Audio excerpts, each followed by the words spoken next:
Selamat siang, kami di sini dari kelompok 5 akan mempresentasikan hasil dari kelompok kami pada mata kuliah analisis pasar hasil pertanian. Nah, di sini saya bersama dengan teman saya yang pertama Diki Kuswanda, Komang Peggy Dian Astuti, Putu Apriyadi, dan saya sendiri. Lanjut. Materi pertama akan dibacakan oleh Komang Peggy. Kepada Komang Peggy dipersilahkan.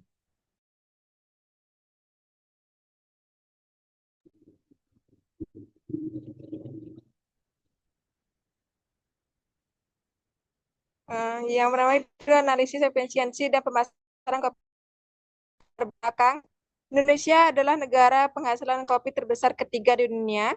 Kopi merupakan komoditi penting dalam sektor pertanian karena berperan dalam perekonomian sebagai sumber devisa negara. Kopi ditanam pada lahan yang mempunyai ketinggian karena akan meningkatkan produksi yang tinggi dibandingkan dengan lahan yang rendah.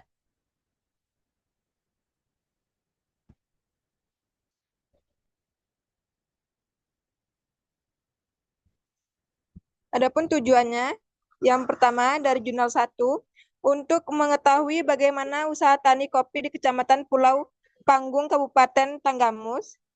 Yang kedua, untuk mengetahui bagaimana proses pembentukan harga kopi pada tingkat petani di Kecamatan Pulau Panggung, Kabupaten Tanggamus. Tiga, untuk mengetahui saluran pemasaran di Kecamatan Pulau Panggung, Kabupaten Tanggamus untuk menganalisis efisiensi pemasaran tanah kebun kopi di Kecamatan Pulau Panggung, Kabupaten Tanggamus. Pada jurnal kedua, yang pertama mengidentifikasi saluran pemasaran kopi Robusta di Desa Kalijaya. Yang kedua, menghitung biaya dan keuntungan pemasaran kopi. Tiga, menentukan margin pemasaran pada setiap berkaitan hak lembaga. Keempat, mengukur farmer share yang diterima petani.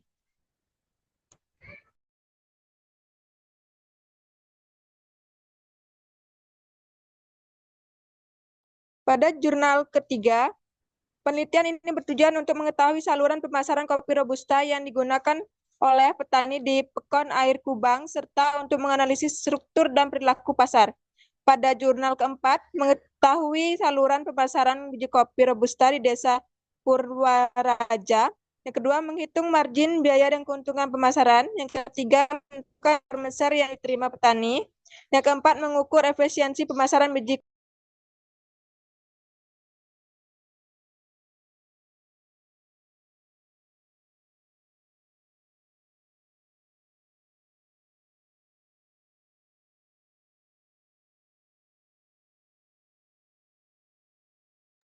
Materi selanjutnya akan dibacakan oleh Diki Kuswanda. Baik, selanjutnya yaitu metode. Metode jurnal pertama yaitu satu, metode digunakan pada analisis deskriptif dan kuantitatif dengan menghitung RC, rasio, dan analisis model SCP. Yang kedua, jenis penelitian yang digunakan adalah studi kasus dengan pengumpulan data melalui wawancara langsung, observasi, dan pencatatan. Sampel mencakup 17 petani, 2 pedagang, 1 pedagang besar, dan 2 konsumen industri. Yang ketiga, data dikumpulkan melalui wawancara, observasi, dan dokumentasi.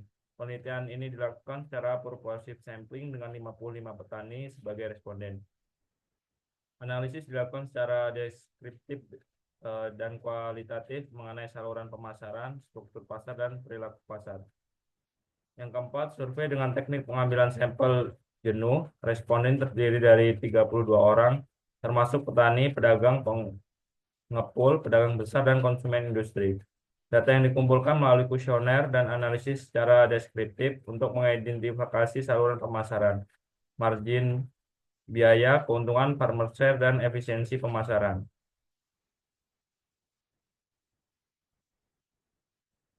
Selanjutnya adalah hasil pembahasan jurnal yang pertama.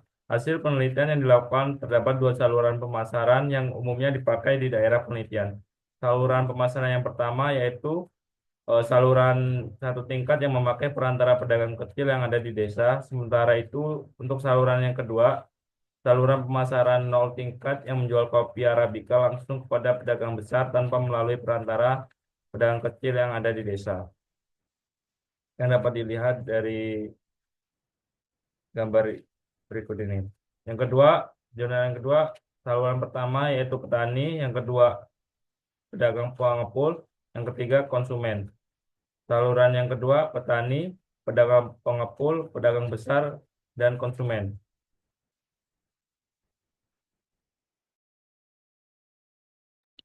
Selanjutnya akan dibacakan oleh Putu Apriyadi. Baik, pada saluran pemasaran yang ketiga, jurnal ketiga, hasil penelitian ini menunjukkan terdapat 3 saluran pemasaran kopi Robusta. Yang pertama, petani ke pedagang pengepul, lalu ke pedagang besar dan pengecer. Yang kedua, petani ke koperasi, lalu ke pengecer. Dan yang ketiga, petani langsung ke koperasi. Selanjutnya pada jurnal keempat, saluran pemasaran terdiri dari 2 saluran teridentifikasi, dengan saluran 1 lebih banyak dipilih oleh petani karena proses yang mudah. Margin dan biaya saluran 1 menunjukkan margin dan keuntungan yang lebih rendah dibandingkan saluran kedua, tetapi farmer share yang lebih tinggi. Efisien pemasaran. Saluran 2 memiliki efisien yang lebih baik dibandingkan saluran 1, menunjukkan potensi untuk perbaikan dalam manajemen saluran.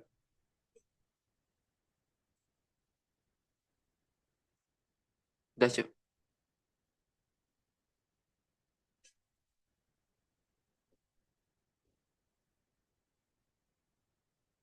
Pada pembahasan keempat, terdapat saluran pemasaran, margin, dan biaya, serta efisien pemasaran. 2 saluran pemasaran dengan 1 saluran lebih dipilih oleh petani karena proses saluran pertama lebih mudah. Pada saluran pertama, margin dan keuntungan yang rendah dibanding saluran kedua. Karena market share lebih tinggi, pada efisien pemasaran saluran 2 memiliki efisiensi lebih baik dibandingkan saluran 1. Saluran 1 yaitu petani menjual langsung ke pedagang pengumpul, lalu pengumpul menjual ke pedagang besar. Saluran pemasaran kedua dari petani menjual ke pedagang besar dan pedagang besar menjual ke industri atau eksportir.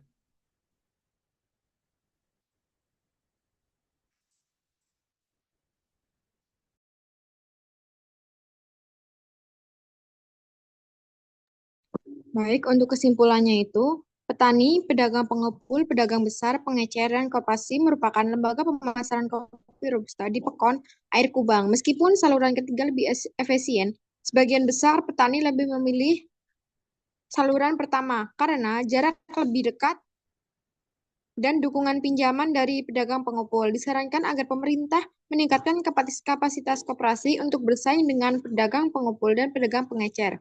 Pemasaran kopi Robusta di desa Jambuer menunjukkan variasi dalam saluran dan margin yang mempengaruhi pendapatan petani. Saluran 4 terbukti paling efisien, memberikan keuntungan maksimal bagi petani. Penelitian ini juga relevan dalam konteks pandemi di tahun 2019 yang mempengaruhi sistem distribusi dan pemasaran. Baik, sekian presentasi dari kelompok kami. Apakah ada yang ingin bertanya? Dipersilahkan. Izin bertanya. Boleh, sebelumnya Baik, izin di sini memperkenalkan saya diri. ingin bertanya. Ini Safitri apa Edi dulu? Safitri dulu, Edi.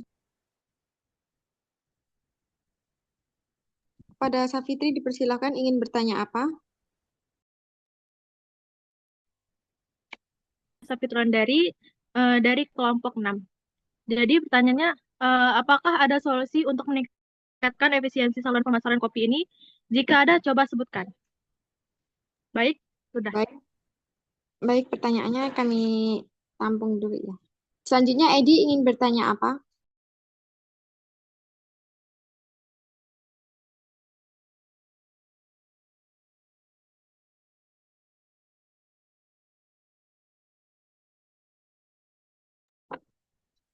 Mungkin untuk pertanyaan dari Safitri. Baik, di sini saya ingin bertanya.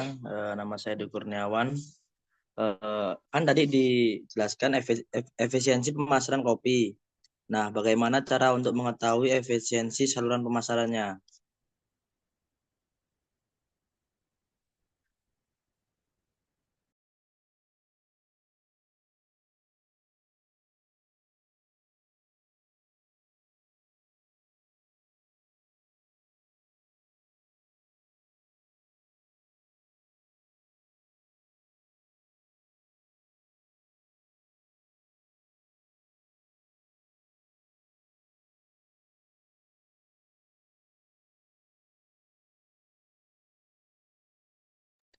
Ya, izin bertanya.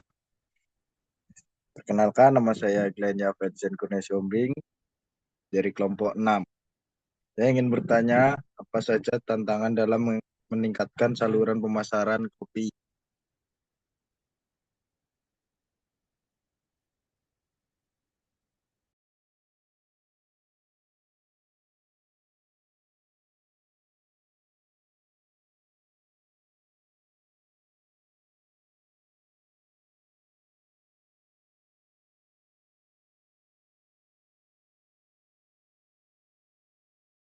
Mungkin untuk pertanyaan dari Safitri Ulandari bisa saya jawab. Tadi kan tanya solusinya ya. Nah, solusinya tuh yang pertama tuh untuk meningkatkan kualitas pada produk seperti dengan pelatihan dan penyediaan fasilitas pengolahan yang baik.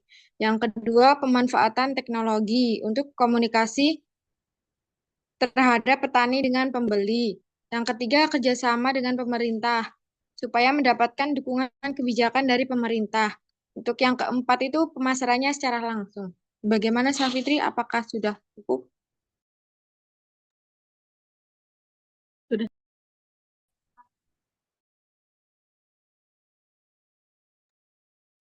Baik, di sini saya akan menjawab pertanyaan dari Edi. Untuk efisiensinya itu dapat diukur melalui margin pemasaran, farmer share, rasio biaya terhadap pendapatan, dan waktu yang dibutuhkan. Nah, waktu yang dibutuhkan petani saat kopi dipanen hingga sampai konsumen.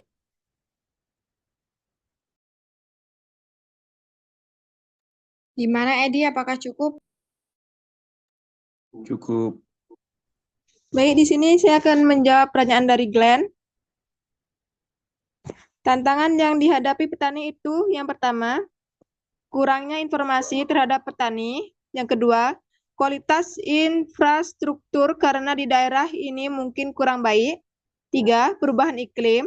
4, fragmentasi petani yang dimana petani kopi sulit untuk diorganisir. Apakah cukup, Glenn? Cukup.